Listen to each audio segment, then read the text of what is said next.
பொதுக்காலம்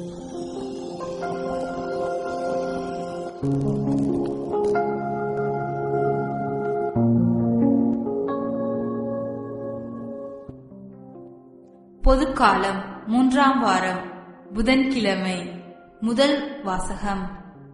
Samuel 2ஆம் நூலிலிருந்த வாசகம். அதிகாரம் 7, வசனங்கள் 4 தொடக்கம் 17 வரை. அந்நாட்களில் ஆண்டவரின் வார்த்தை நாத்தானுக்கு அருளப்பட்டது. நீ சென்று என் ஊழியன் தாவீதிடம் ஆண்டவர் இவ்வாறு கூறுவதாகச் சொல். நான் தங்குவதற்காக நீ எனக்கு ஒரு கோவில் கட்டப்போகிறாயா? இஸ்ராயல் மக்களை எகிப்திலிருந்து நான் அழைத்து வந்தது முதல் இந்நாள் வரை நான் ஒரு நிலையான இல்லத்தில் தங்கவில்லை. மாறாக ஒரு நடமாடும் கூடாரமே எனக்கு தங்குமிடமாய் இருந்தது. இஸ்ராயலர் அனைவரும் சென்ற இடமெல்லாம் நானும் உடன் சென்றேன். அப்பொழுது என் மக்கள் இஸ்ராயலை பேணும்படி குலத்தலைவர்களுக்கு கட்டளையிட்டிருந்தேன். அவர்களுள் எவரிடமாவது எனக்காக கேதுரு மரங்களால் ஒரு கோவில் கட்டாதது ஏன் என்று ஒரு வார்த்தையை நான் சொல்லியிருப்பேனா? எனது ஊழியன் தாவீதிடம் படைகளின் ஆண்டவர் இவ்வாறு கூறுவதாகச் சொல். என் மக்கள் இஸ்ராயலின் தலைவனாக விளங்க புல்வெளியில் ஆடு மேய்த்துக் கொண்டிருந்த உன்னை நான் அழைத்தேன். நீ சென்ற இடமெல்லாம் நான் உன்னோடு இருந்தேன். உன் கண்முன் உன் எதிரிகள் அனைவரையும் அழைத்தேன்.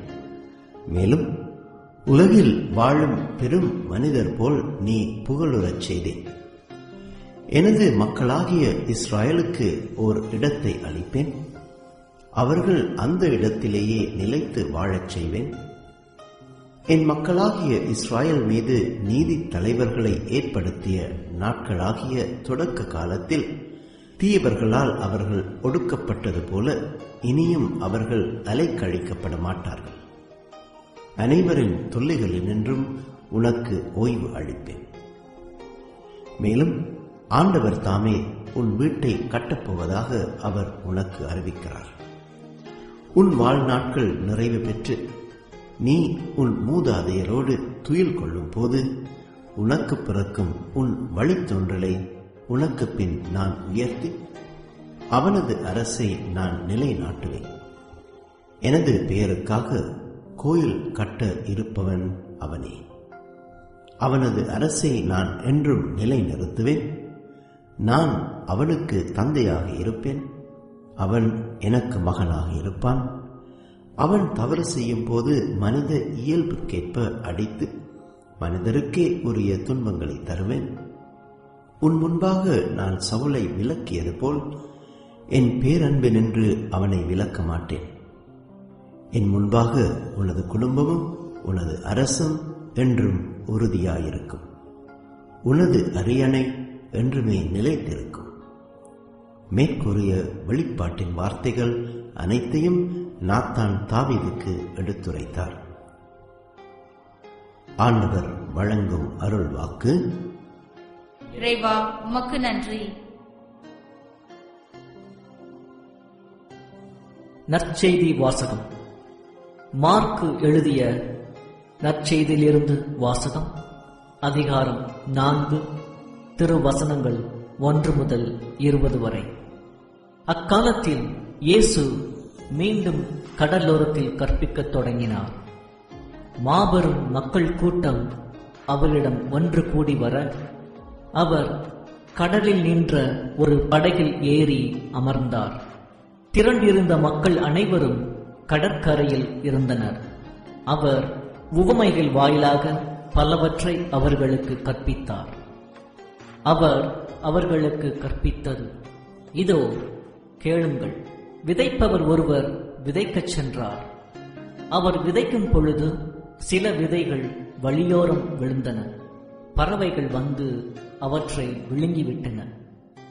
வேறு சில விதைகள் மிகுதியாக மண் இல்லா பாறை பகுதியில் விழுந்தன. அங்கே மண் ஆழமாக இல்லாததால் அவை விரைவில் முளைத்தன. ஆனால் கதிரவன் மேலே எழ அவை காய்ந்து வேர் இல்லாமையால் கருகி போயின. மற்றும் சில விதைகள் முட்செடிகளிடையே விழுந்தன. முட்செடிகள் வளர்ந்து அவற்றை நெருக்கிவிடவே அவை விளைச்சலை கொடுக்கவில்லை. ஆனால் இன்னும் சில விதைகள் நல்ல நிலத்தில் விழுந்தன. அவை முளைத்து வளர்ந்து சில 30 மடங்காகவும் சில 60 மடங்காகவும் சில 100 மடங்காகவும் விளைச்சலை கொடுத்தன. கேட்கச் செவியுள்ளோர் கேட்கட்டும். அவர் தனிமையான இடத்தில் இருந்தபோது அவரை சூழ்ந்து இருந்தவர்கள் 12 சேர்ந்து கொண்டு உவமைகளை பற்றி அவரிடம் கேட்டார்கள். அதற்கு இயேசு அவர்களிடம், இறையாட்சியின் மறைபொருளை அறிய உங்களுக்கு கொடுத்து வைத்திருக்கிறது. புறம்பே இருக்கிறவர்களுக்கோ எல்லாம் உவமைகளாகவே இருக்கின்றன. எனவே அவர்கள் ஒருபோதும் மனம் மாறி மன்னிப்பு பெறாதபடி கண்ணால் தொடர்ந்து பார்த்தும் கண்டு கொள்ளாமலும் காதால் தொடர்ந்து கேட்டும் கருத்தில் கொள்ளாமலும் இருப்பார்கள் என்று கூறினார்.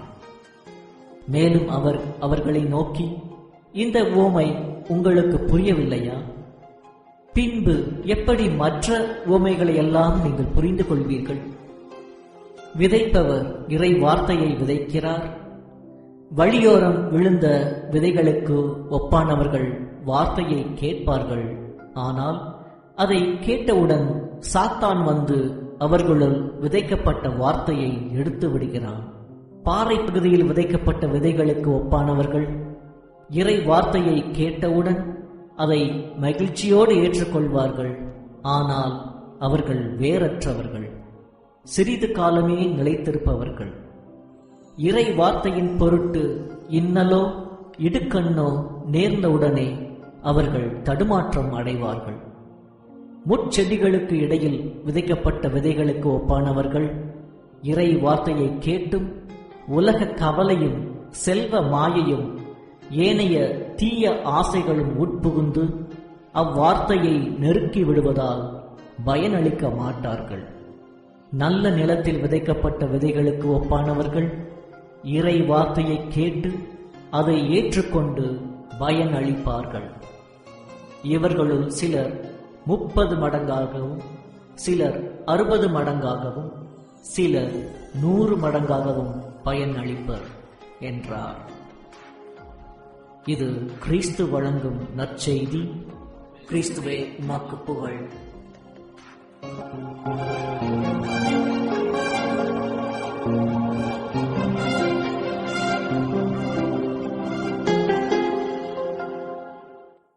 இன்றைய நற்செய்தியில் வரும் விதைப்போர் உவமையை உறவு வாழ்க்கையினுடைய பின்னணியில் சிந்திக்கலாம்.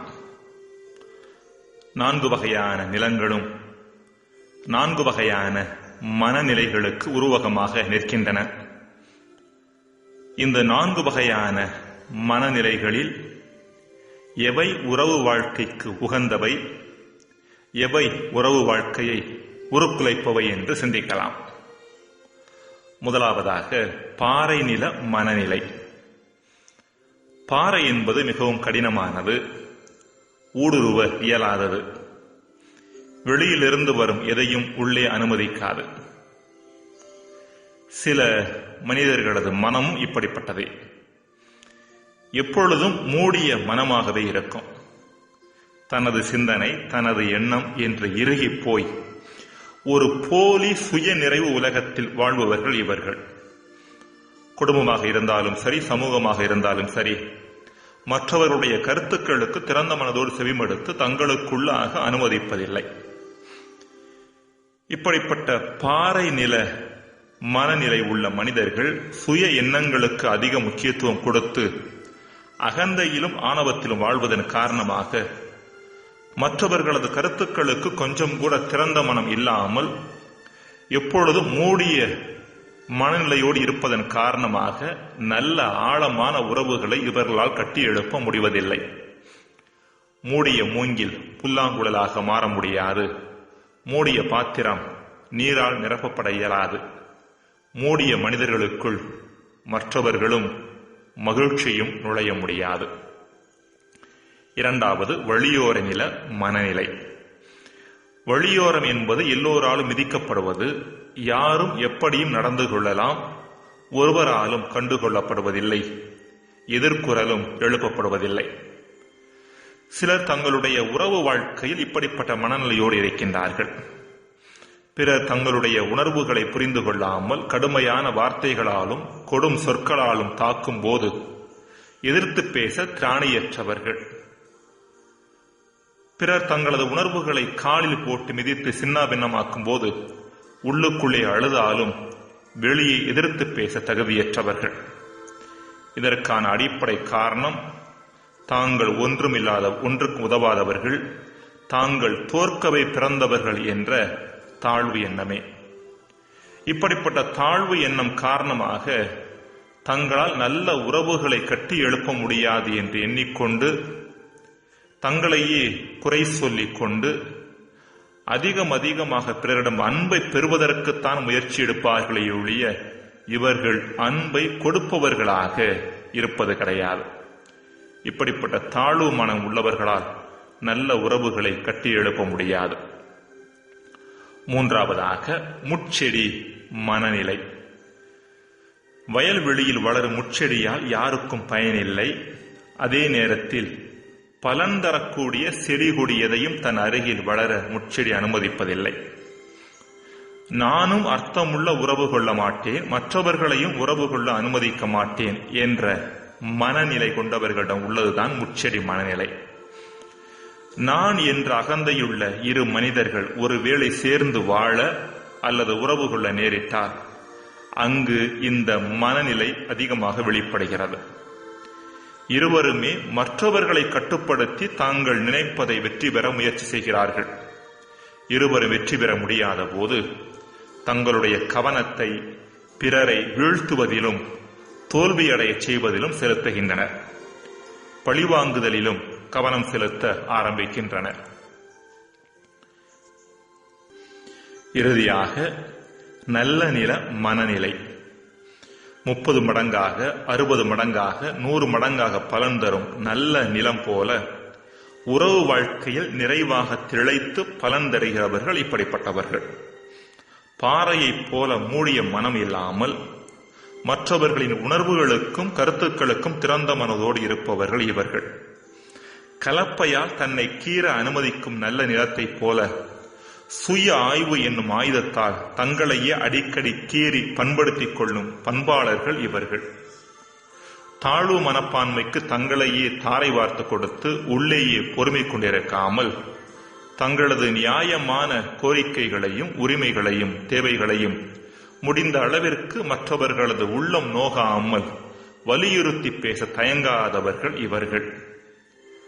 உறவு வாழ்க்கையினுடைய நோக்கம் நான் மகிழ்ச்சியாக இருப்பது மட்டுமல்ல, அடுத்தவர் மகிழ்ச்சியாக இருப்பது என்று எண்ணுவதன் காரணமாக விட்டுக் கொடுத்தல், தியாகம் செய்தல், மற்றவர்களது உரிமைகளை பேணுதல் முதலியவற்றில் கவனம் செலுத்துகின்றவர்கள். அன்பிற்குரியவர்களே, மேற்கண்ட 4 மனநிலைகளில் எது நம்மிடம் அதிகமாக இருக்கிறது என்று யோசிப்போம்.